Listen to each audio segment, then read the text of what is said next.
flood. But I think it would be a good idea today to remember why the flood had to be. And so I'm going to go back to the first of chapter 6 before the lesson we had today to remind us of why this flood had to take place.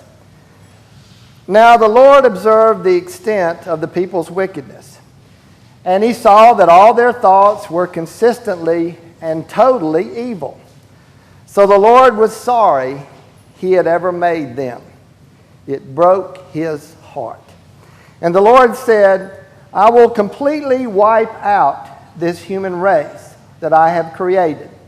Yes, and I will destroy all the animals and birds as well. I am sorry I ever made them in the first place. Well, it's pretty clear why there had to be a flood. Because God was severely disappointed in the creation that he had made. Well, we know that. But let's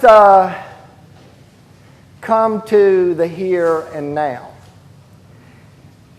It says in my sermon title that it is time. It is time for what? What is it time for, do you think? Redemption. No. I think it is time, Laurie, for another flood. Look at the world. Look at the world. Ginger and I used to watch the news at night about 6:30 and kind of enjoy having dinner or getting ready for dinner. But less and less are we watching the news now. Because if you've watched the news lately, it is very, very horrible and depressing. The way that this world has come to be, the terrorists in Iraq and Syria, the way they're fighting in the Middle East, the way Putin is going to reclaim the Soviet Union. He started with Crimea, and now he's in Ukraine, and pretty soon it'll be Estonia, and pretty soon he will probably have all or most of the Soviet Union restored once again. And not only that, you can look at the news in America, right here in Atlanta, in Marietta, and our state as well, and see that we're not being a very nice group of people. I don't think that God, when he created us, intended us to act this way. And so, in my opinion, it may be time for another flood. It may be time for God to just wipe us all out and start all over again.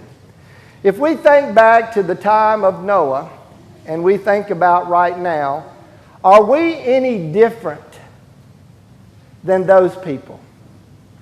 If God were to come down from heaven and be our guest preacher today, and we asked him the question, well, God, as you look around our world today, how do you feel about us? How do you feel about your creation now? What do you think he would say? I think he might say, I'm very disappointed in you. I am sorry maybe that I even created you, because we are no different than the people in Noah's day. Think about it. How many warnings do we get about things that we should or should not do for our own good? Think about it. I was thinking last night, we only have one body, and God has given us that body as a gift, and he wants us to take care of it. And I'm thinking last night about how many times my own internal medicine doctor has told me that I need to be weighing no more than the high 170s. I have type 2 diabetes in my family. And he has told me, and I was thinking about this last night, how many times has he told me to cut back on my sugar and carb intake, to lose weight down into the 170s, or you're going to have type 2 diabetes sooner than you think. He has told me that same speech 18 times. Last year when I went for my physical, My blood sugar was higher than it has ever been. But this time, he didn't say a word. And you know why? Because he is going to use that oxygen and that breath, maybe on a patient that will listen. He is done talking to me about my blood sugar. But you laugh. But think about your own situation. How many times have you been told one thing or another to do or not do, and you just don't listen? We are a hard-headed bunch of people. I got a letter in the mail from Publix this week. They love me. And they've offered me some encouraging words about my own personal health. And it's even got my name written at the top. This is for Ronald Grunke. And it says,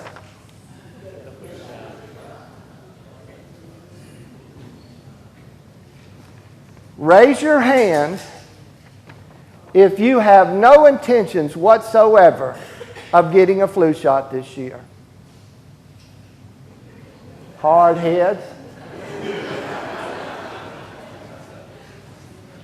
Last night, I asked the same question. And this man over here, right where you're sitting, Lee, raised his hand. And I said to him, I said, you're not going to get a flu shot. He said, absolutely not. And I said, have you ever had the flu? It's pretty bad. He said, I've had it 5 times. And finally I said, where are you from? He said, Illinois. And I said, after the worship service is over, I didn't want to get into his stupidity during the service. But after the service was over, I went up to him and I said, what is the real reasoning behind you not getting a flu shot? He says, Pastor Grunke, think about it. A flu shot will give you a small bout of the flu so that you won't get the flu later on. Why should I pay to get the flu when I can get it later on for free? I was speechless. What can I say to that? I would like to Google and find out what the percentage of Americans will actually get a flu shot, even though they know that if they get the flu, it will be a horrible week.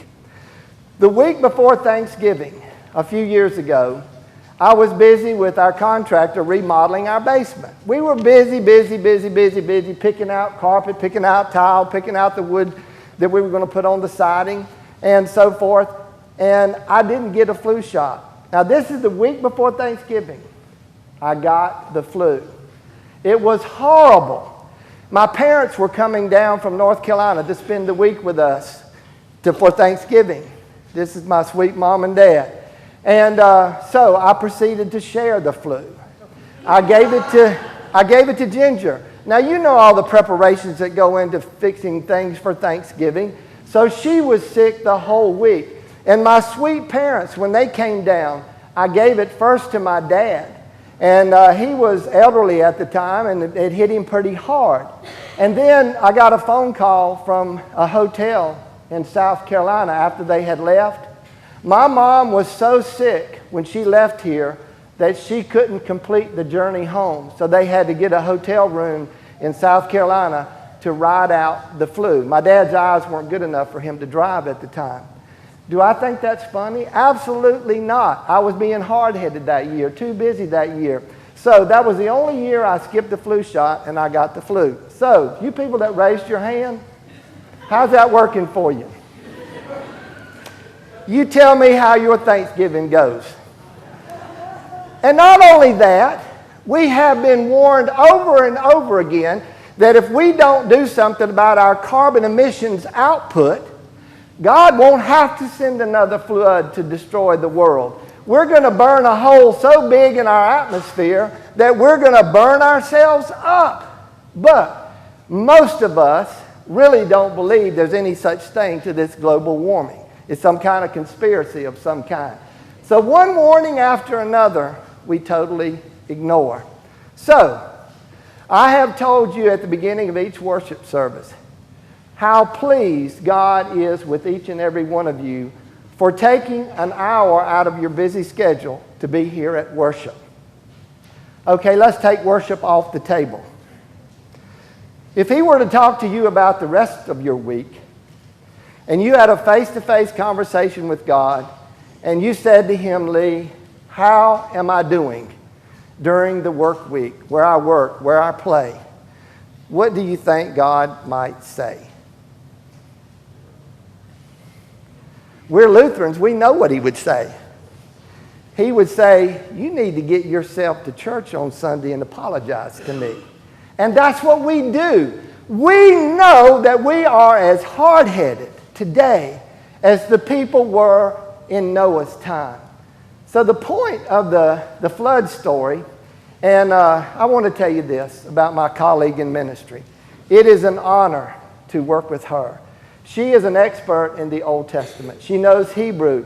And so during the week when we are doing Old Testament lessons, she helps me out with the Hebrew and some things that she knows about the Old Testament that I never learned.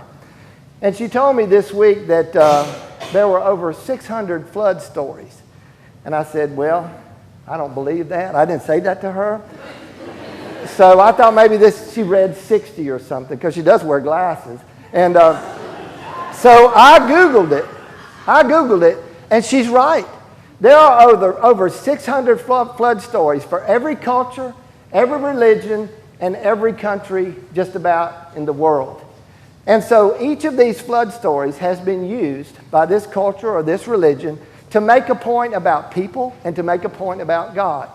So the Jews are no different than anybody else.